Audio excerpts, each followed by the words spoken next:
Le murmure de l'arbre centenaire, partie 1. La montre connectée pulse contre la peau, intime chaque minute comme une injonction. Clara marche vite, encore plus vite que la file humaine sur le trottoir de la rue Le Courbe. Même là, même dehors, elle ne sait faire autrement que battre des records invisibles, avancer la première dans la ruée du matin. Les néons du métro continuent de clignoter sous ses paupières, brûlant de la fatigue dans le blanc de ses yeux. Elle passe le portillon, badge son entrée, croise le regard endormi du vigile qui hoche de la tête sans jamais sourire. L'ascenseur du 5e vibre, s'arrête brutalement, s'ouvre dans un souffle coupant. La salle de réunion, déjà garnie d'esprits fébriles, crépite du claquement des ordinateurs et du froissement des chemises neuves. Clara ajuste la sienne. Bleu nuit repassé à l'aube, col relevé d'un geste sec et salut d'une voix trop nette. Elle pose son mug au logo Lead, Inspire, Transform sur la table comme un totem, puis aligne méthodiquement le cahier de notes, la tablette, le smartphone. À travers la vitre, Paris géométrique se découpe, ennuagée, compacte, pleine de ce gris qui ne veut jamais vraiment partir.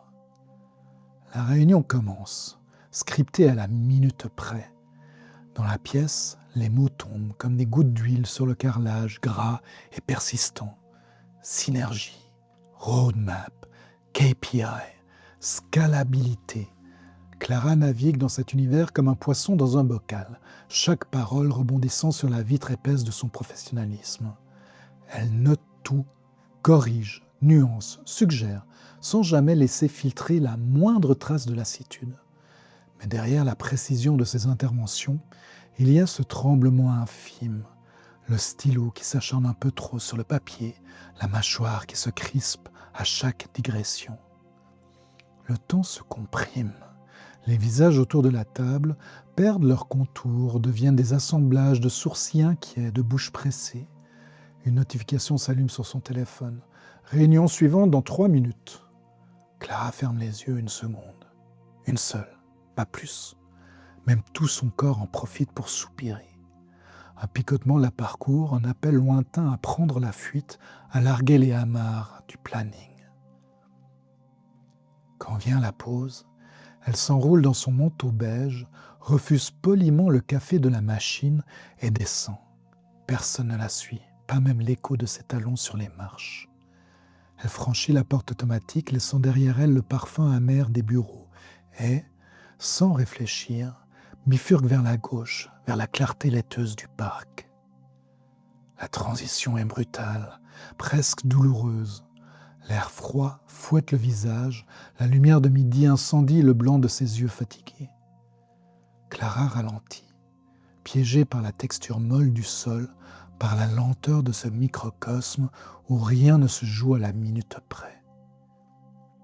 Il y a sur les bancs des couples trop lents, des poussettes ensommeillées, des chiens dont le pelage retient l'humidité comme une éponge. Tout est trop doux, trop réel, presque inconvenant. Elle marche au hasard, hésite à regarder autour d'elle comme si le parc n'était qu'un décor un peu trop kitsch pour une Parisienne du 15e. Mais son pas la guide sans résistance au-delà des chemins battus jusqu'à une allée peu fréquentée, cernée par la mousse et les feuilles mortes. C'est là qu'elle le voit. Un chêne gigantesque, affranchi du quadrillage paysager, trônant seul, les branches trop larges pour leur tronc, la couronne ébouriffée comme la tignasse d'un vieil homme savant. Il y a de la grandeur dans cet arbre, mais pas une grandeur écrasante, une sorte de noblesse paresseuse, une invitation à la lenteur.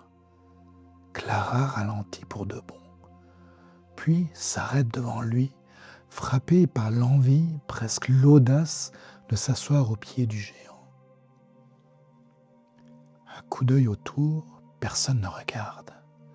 Elle dépose son sac au sol, croise les jambes, sent la fraîcheur de la terre traverser le fin tissu de son pantalon. Le dossier de l'arbre est inégal, rugueux, mais c'est précisément ce contact brut qui apaise. Pour la première fois depuis des semaines, Clara ne pense à rien, ni au deadline, ni aux relances, ni à la feuille d'impôt qui l'attend à la maison. Elle se contente de respirer. L'air a un goût de mousse et de lichen, une minéralité discrète qui n'appartient qu'au sous-bois. Les bruits de la ville s'estompent derrière le rideau des branches, remplacés par un silence mouvant, troué parfois par le cri d'une pie ou le chointement d'une feuille qui tombe. Les minutes s'allongent, molles, sans contour. Clara découvre qu'elle sait encore ne rien faire. C'est un plaisir simple, presque animal, mais d'une intensité à la limite du supportable. Elle ferme les yeux. Sa main s'égare sur l'écorce, cherche les motifs, les creux, les cicatrices. Elle se souvient soudain des chasses au trésor de son enfance, des mercredis passés à grimper sur les arbres du jardin municipal, des robes tachées de sève et de pantalons troués. Ces souvenirs remontent comme des bulles de gaz dans un verre d'eau, un peu trouble, un peu triste, mais plein de lumière.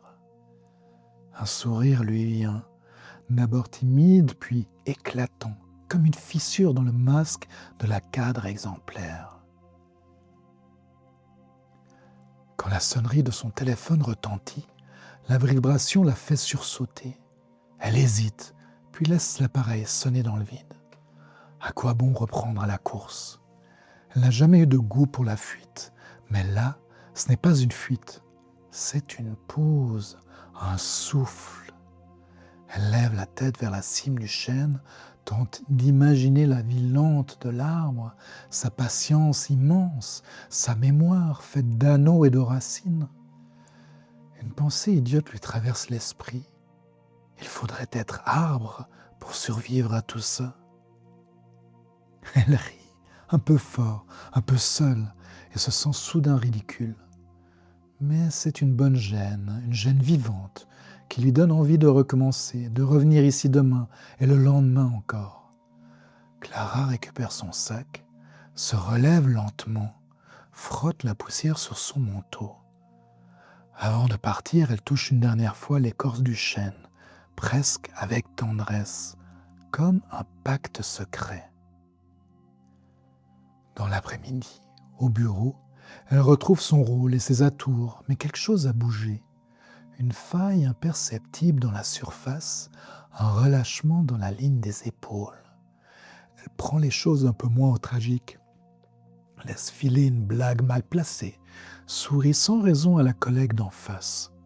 C'est infime, mais ça existe.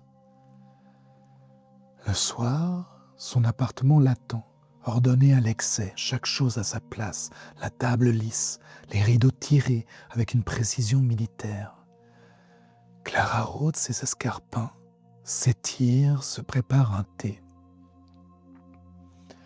Debout, devant la fenêtre, elle observe la ville s'éteindre, les phares qui glissent entre les arbres, le ciel qui tourne au mauve.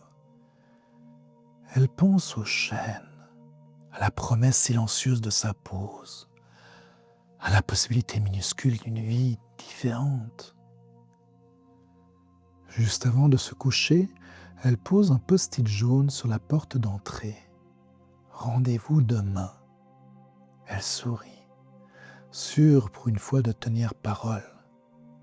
Ce n'est pas une fuite, c'est un commencement.